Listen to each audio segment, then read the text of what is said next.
12টার সময় আমার সাথে শেষ কথা হয়েছে। আর আমি ফোন দিয়ে পাইনি, একবারও ফোন দিয়ে আমি পাইনি, ফোন বন্ধ।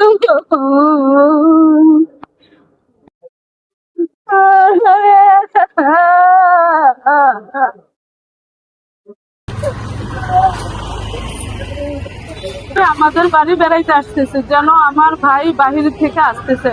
তো আমার ভাইকে বাহিরে থেকে আসতেছে, ও আমার ভাইকে দেখার জন্য, বা উনি আমাদের সাথে ঈদ করতে পারে না, উনি আমাদের সাথে একুশাত হবে। আমরাও চাকরি করি,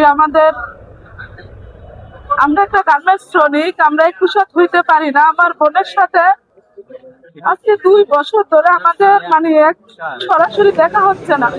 যখন আমরা এখন অফিস বন্ধ পাইছি, তো আমার বোন আমাদের সাথে দেখা করার জন্য, একুশাতে হওয়ার জন্য আমার বোন আসছে, কিন্তু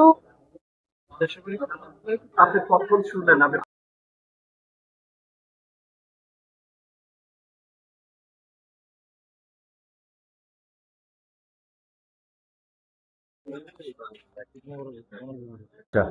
আমাদের যে ট্রেন বাস মুখোমুখি সংঘর্ষ হয়েছে আমাদের বিশ্ব রোডে, যে পদুয়ার বাজার বিশ্ব রোডে, ওখানে অ্যাক্সিডেন্টের পরবর্তীতে আমাদের রাতে 4:35 থেকে রুগী আসা শুরু হয়েছে। টোটাল আমাদের এখানে ডেথ রুগী আসছে, স্পট ডেথ আসছে 12 জন। এর মধ্যে 6 জন পুরুষ, 3 জন মহিলা আর 3 জন হচ্ছে শিশু।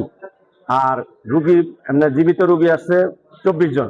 24 জনের মধ্যে 6 জন এখনো ভর্তি আছে, আর 18 জন আমরা রেফার করছি, ঢাকা মেডিকেলে করছি, চিটাং মেডিকেলে করছি, এবং কিছু রুগীর আত্মীয় স্বজন সহ এসে ওনারা নিজেরা নিজ দায়িত্বে, আমরা প্রাথমিক চিকিৎসা সম্পন্ন করার পরে ওনারা নিজ দায়িত্বে নিয়ে নিছে।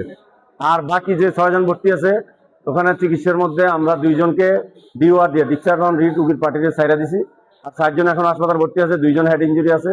আমরা ওনাদেরকে চিকিৎসা দিতেছি। আমাদের যে চিকিৎসার যে চিকিৎসা টিমের মধ্যে অর্থোপেডিক্স, টমাটোলজি, ক্যাজুয়ালিটি, সার্জারি এবং অন্যান্য ডিপার্টমেন্টে যারা আছে, ইমার্জেন্সি সহ সবাই মিলে আমরা ভালোভাবে আমাদের যে ডিজাস্টারটা, এগুলো আমরা ভালোভাবে ট্যাকেল দিতে পারছি।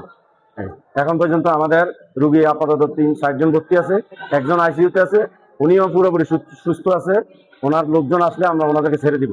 একটা রুগী আছে, উনি বাড়ি হলো সুনামগঞ্জ, ওনার ভাই আসতেছে, উনি হেড ইঞ্জুরি, মাথার ভিতরে একটা হাড্ডি ভাঙা গেছে, ওইটা আমরা এখানে অপারেশন করব, অথবা ওনার যদি আসে আমরা ঢাকা মেডিকেলে রেফার করে দিব, ওখানে অপারেশন সম্পূর্ণ হবে ইনশাল্লাহ। Thank you.